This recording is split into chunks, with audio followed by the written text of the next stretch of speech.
ಮಳೆಯ ಹರಿಸಿ ತಿಳಿಸೇ ಬಿಡುವೆ ಪ್ರೀತಿಯ. ಎರಡು ಬೇರೆ ಬೇರೆನೆ, ಅದೇ ಒಂದಾಗತ್ತಾ? ಆಶೀರ್ವಾದನೇ ಬೇರೆ, ಭವಿಷ್ಯನೇ ಬೇರೆ. ಅದ್ರಲ್ಲೇನಿದೆ ಈಗ? ಅಪ್ಪ, ಅಯ್ಯೋ ದೇವ್ರೆ, ಅದ್ರ ಗೂಢ ಅರ್ಥದ ಬಗ್ಗೆ ಯೋಚನೆ ಮಾಡ್ರಿ. ಅವ್ರು ಏನ್ ಹೇಳಿದ್ರು ನೆನ್ಪಿಸ್ಕೊಳ್ಳಿ. ನಮ್ ಕಂಪನಿ ಮುಂದಿನ ಬಾಸ್ ಯಾರಾದ್ರೂ ಹೊರಗಿನವ್ರು ಆಗ್ತಾರೆ ಅಂತ ತಾನೇ ಹೇಳಿದ್ದು.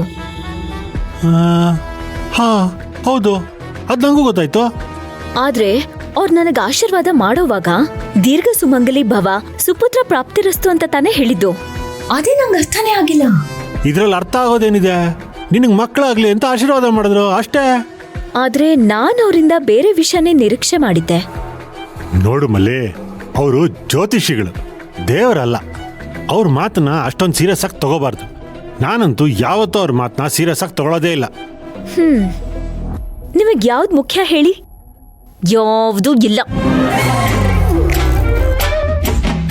ಅದ್ರ ಬಗ್ಗೆ ನೀವು ನನಗೇನು ಹೇಳ್ಬಿಡಿ. ಮುಂದಿನ ಬಾಸ್ ಹೊರಗಿನವ್ರು ಆಗ್ತಾರೆ ಅಂತ ಹೇಳಿದಾಗ ನಾನೇ ಆಗ್ಬೋದೇನೋ ಅಂತ ನಾನು ಅನ್ಕೊಂಡಿದ್ದೆ.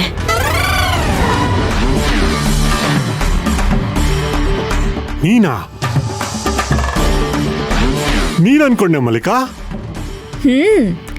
ನಾನೇ ರೀ. ತಪ್ಪೇನಿದೆ ಅದ್ರಲ್ಲಿ? ತಪ್ಪೇನಿಲ್ಲ.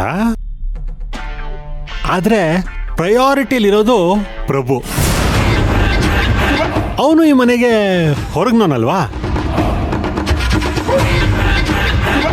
ಇರಬಹುದು, ಆದ್ರೆ ನಾನದನ್ನ ಒಪ್ಪೋದೇ ಇಲ್ಲ. ನೀವು ಈ ಮನೆ ಹಿರಿಮಗ,